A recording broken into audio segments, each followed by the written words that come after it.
Je začátek září a já právě vystoupal na vrch Kom, odkud zahajuji svou letošní balkánskou expedici. Jsem v západní části Bulharska, nedaleko hranic se Srbskem, v pohoří, které se jmenuje Stará planina.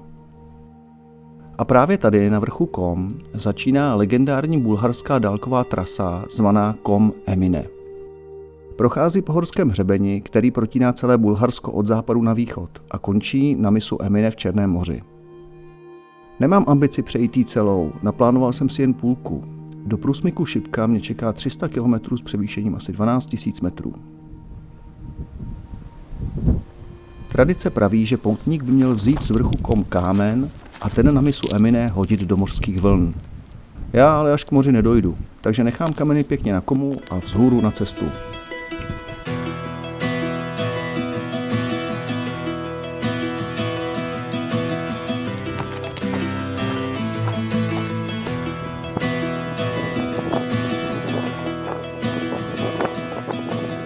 Přiznám se bez mučení, že tu trochu bloudím.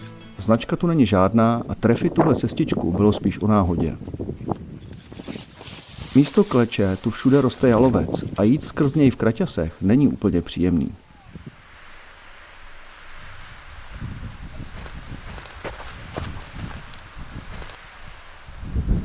Sestoupal jsem do nadmořské výšky okolo 1600 metrů, kde začíná královat bukový les.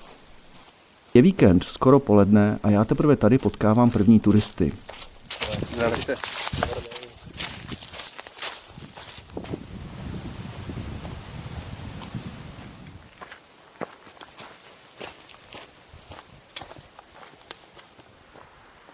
Došel jsem do sedla Petrohan, kudy vede frekventovaná silnice.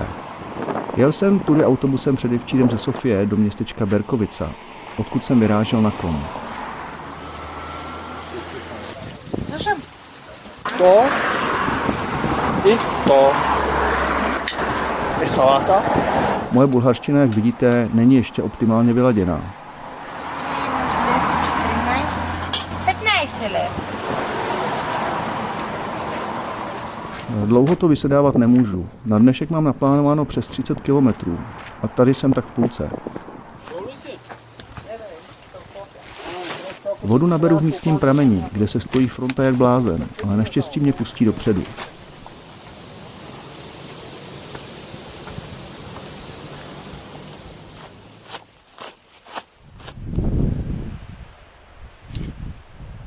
Postupně jsem zase vystoupal nad hranici lesa. Oblohu naštěstí pokryly mraky, jinak bych se tu teď na sluníčku asi pěkně smažil.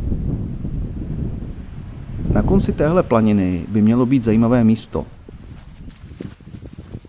Jezírko Červená ta Lokva je ale úplně vyschlé a v terénu téměř neviditelné.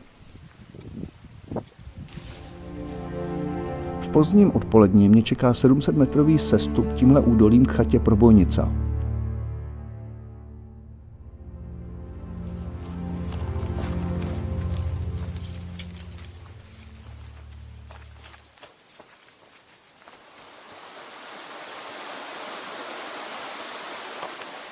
Chata, nebo jak se tady říká chyža, Probojnica, byla dlouhá léta zavřená a znovu ji otevřeli teprve letos na jaře.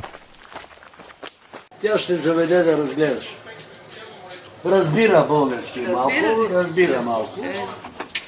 Ето тук са 7, където искате, 20 лева. Dají mi vybrat mezi dvoulůžákem a o polovinu levnější dormitory. Volba je jasná, na celé chatě jsem zjevně sám. Dám si večeři a jdu spát.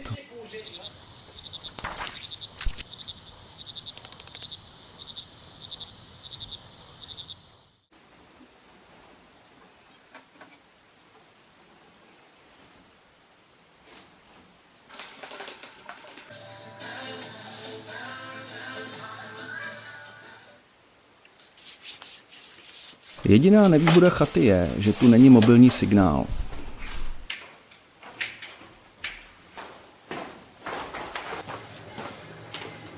Teda kecám, signál tu je, ale jenom na tomhle místě.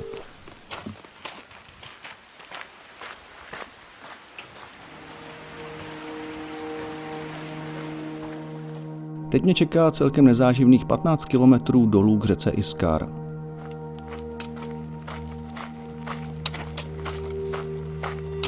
Je to nejdřív po polní cestě a od obce Gubislav po asfaltce.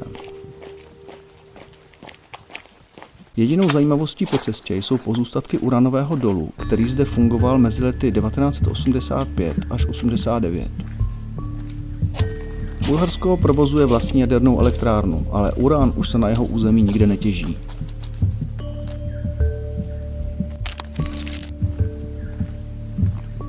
Bližší prohlídka zbytků komplexu mě sice láká, ale slíbil jsem doma ženě, že budu hodnej.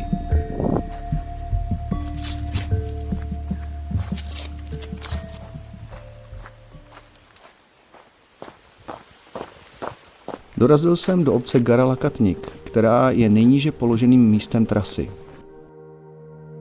Stará planina je v těchto místech přerušena řekou Iskar, která zde vytvořila působivý kaňon. Iskar je po Dunaji druhou nejdelší řekou na území Bulharska.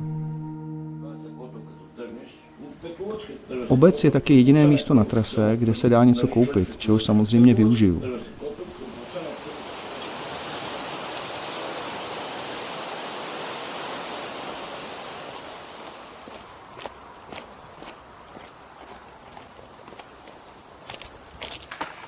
Nektariny. No a od teďka to bude zas pro změnu do kopce. Na chyžu Trastěná musím na 10 kilometrech vystoupat 800 výškových metrů.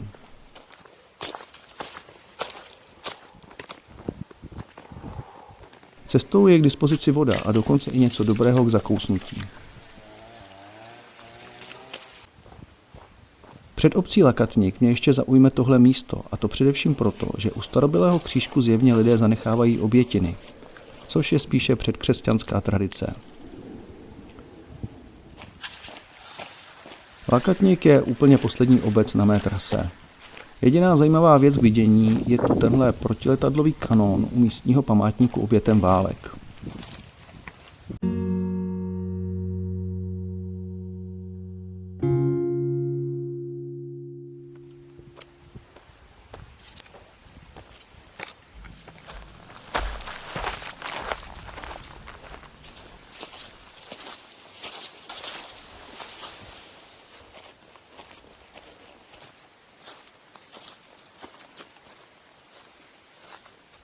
Cestou ještě míjím tuhle novou útulnu, neboli jak tu říkají, zaslon.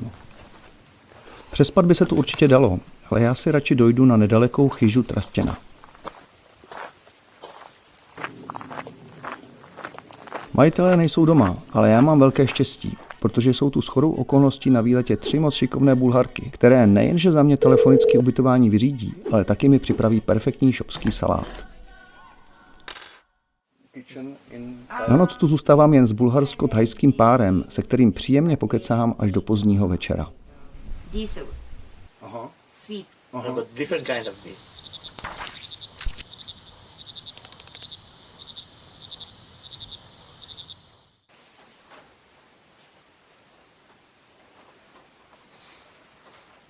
Maštětka.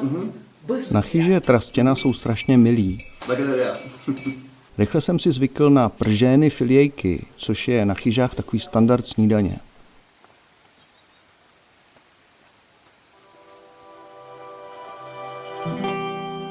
Chyža je taky známá svými malinovými plantážemi a vyrábí zde unikátní malinové víno.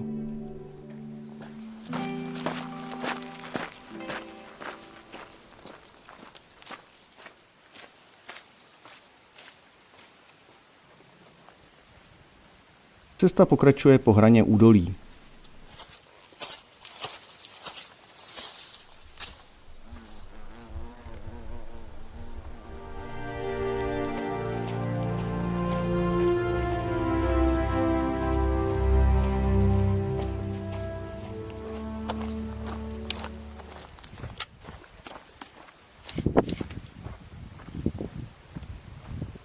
Začíná mi docházet voda. Naštěstí není pramen, vysoká ta čukla úplně vyschlý. Chvíli musím počkat. Pramen není moc vydatný a vodu taky radši přefiltruju.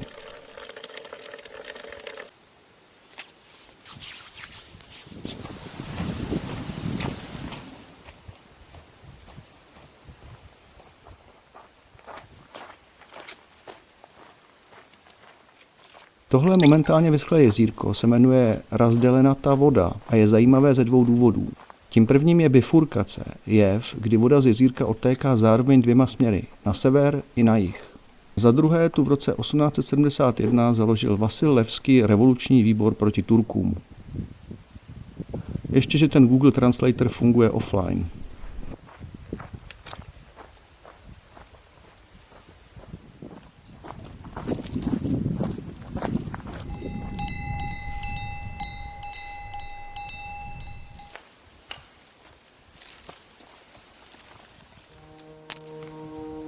Možná to byly vyhozený peníze, ale asi budu potřebovat pomoc zhora. Začíná mě totiž nepříjemně bolet levá achilovka. Do dnešního cíle, Chyži Leskova, to mám už jen kousek, ale zítra musím dojít až sem, pod vrchol Murgaše.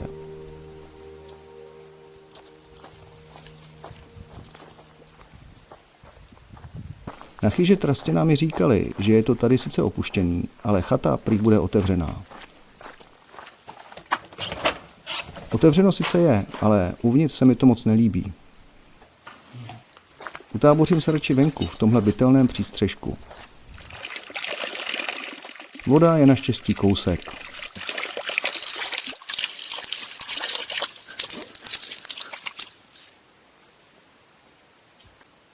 Tentokrát se navečeřím z vlastních zásob. Tak ještě zkusím domluvit achilovce a jdu spát.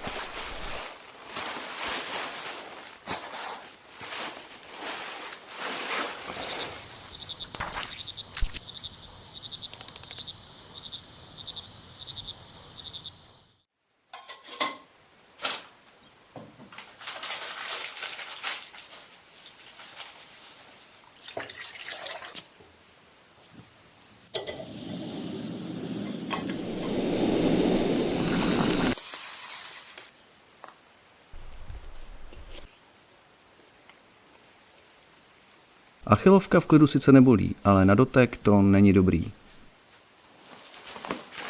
Zatímco balím, začínám vážně přemýšlet, co s tím budu dělat dál.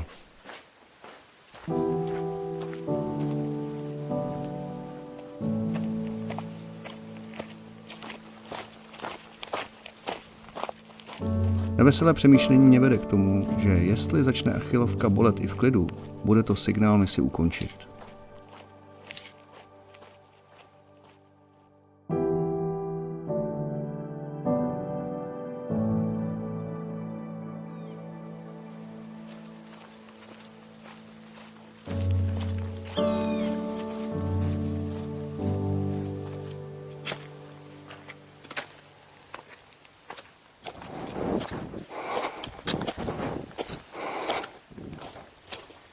Ale já myslím, že to půjde.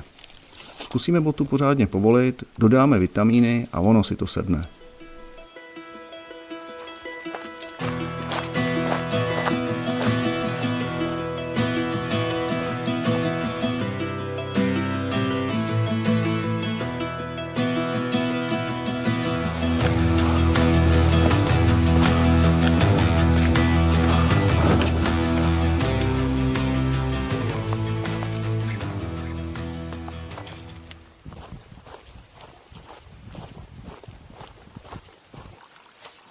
Nesu sebou jen litr vody a spoléhám, že studánky cestou budou funkční.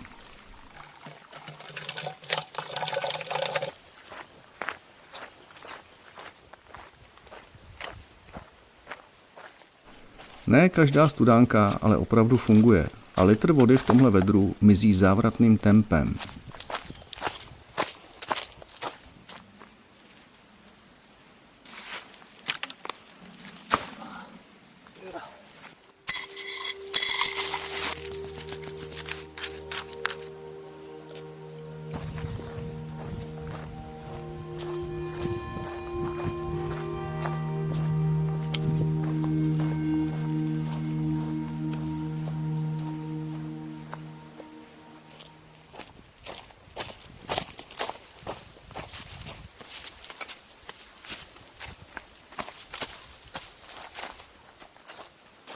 Dorazil jsem na úpatí hory Murgaš a nemám skoro žádnou vodu.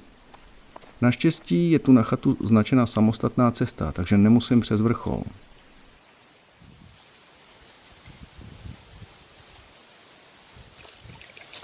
Mám nečekanou kliku. Na západním svahu Murgaše nalezám hned několik vydatných potůčků.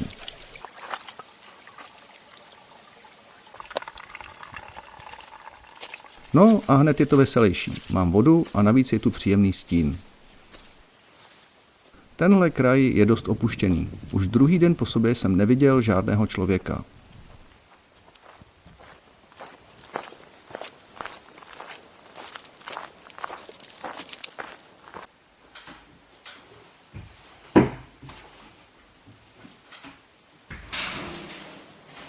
Na chatě jsem opět jediným hostem, takže jedna koupelna a jedno společné místo na elektřinu nejsou problémem.